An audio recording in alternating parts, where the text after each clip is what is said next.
Hi guys, this is a non-foundation section, product of roots, sum of roots, and also we're going to learn how to form a quadratic equation using them. So, you know that roots are basically the answer when y equals 0, basically the x-intercepts. So let's say we have two roots, x equals 2 and x equals 3. Product of roots basically means you're going to multiply them together. So when you see product of roots, that's 2 times 3, 6. And sum of roots is basically sum, 2 plus 3, which is 5, right?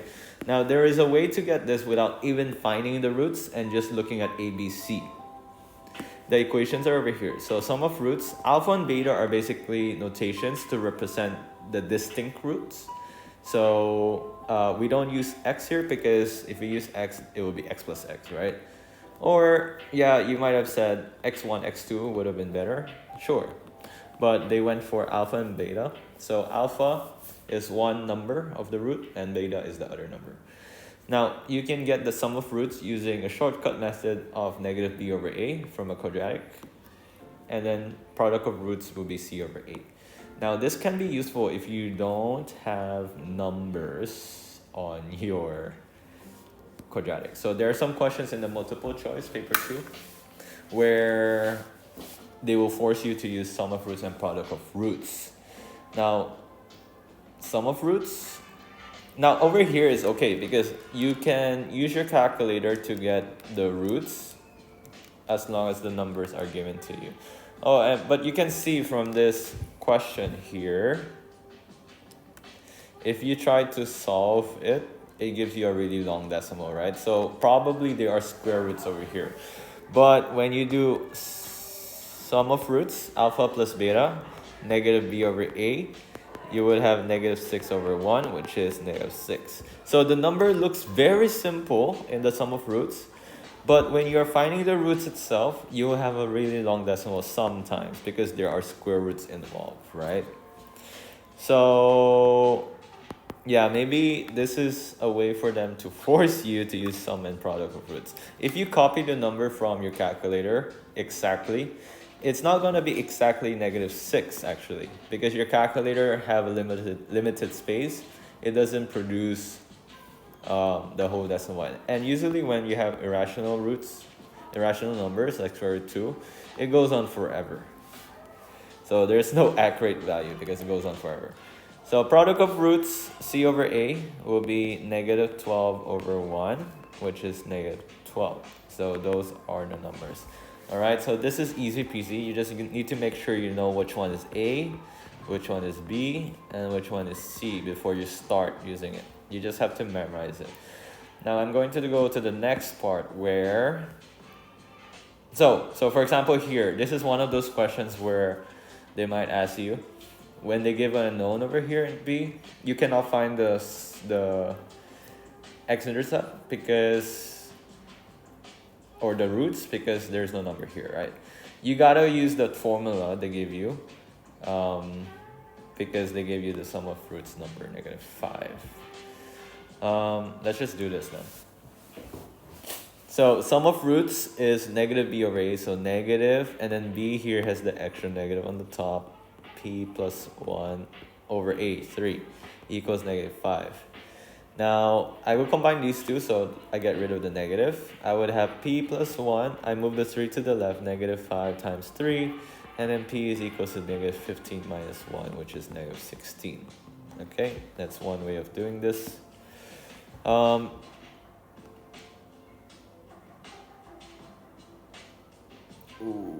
So they might manipulate the algebra. So if it's alpha times beta with a square, that's basically alpha beta like this, and it's square like that. So this is sum of roots. This is not sum of roots. You need to combine them first using the common denominator. So in order to make it common, you need to multiply beta here, 1 over beta times alpha.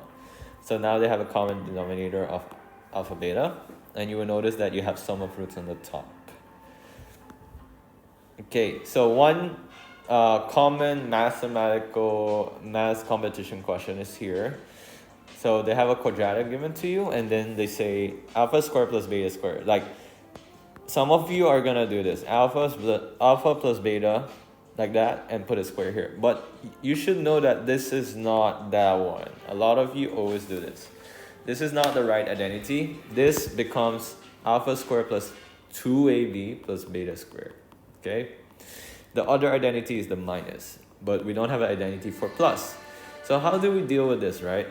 Is to make use of alpha plus beta square and turn it to alpha square. I'll put it right here.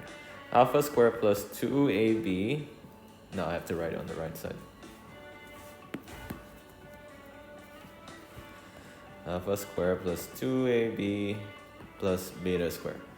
Now, I want this and this next to each other, right? So I'm going to get rid of this middle term, move it to the left. I would have alpha plus beta square minus 2 alpha beta equals to alpha square plus beta square. So if this and this are the same, I can turn it to this one. If I copy it there, see what I got. I got a product of root here and a sum of roots. So when I try to find sum of roots from this quadratic equation, I have negative b, negative 8 over 2a, 2. So that's 4. And then product of roots equals to c over a, 3 over 2. So I'm just going to substitute the product of roots there. 4 squared minus 2. Product of roots is 3 over 2. Sorry, I mentioned. This is sum of roots on the left. 16 minus 3 is 13. So the answer there is 13. Alright, so there is another question where these are difficult.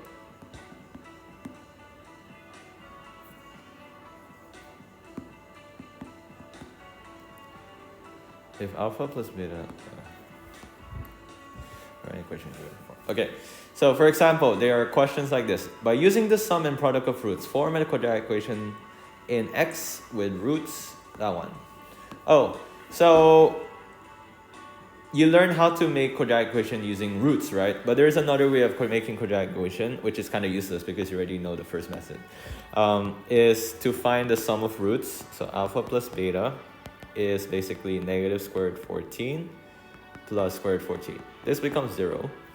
And then when you do alpha, beta, you multiply them, you would have negative squared 14 times squared 14. If you put this in your calculator, you would have negative 14. So what happens is, you can make a quadratic equation by writing x squared minus, there's a minus here, because remember when we have the extra negative for sum of roots, b over a. Yeah, so the middle term is related to sum of roots. Now it's 0, right? So we write negative 0x plus, because there's no negative in the c over a, so we put plus. Product of roots related to the constant here. So we just directly copy negative 14 equals 0.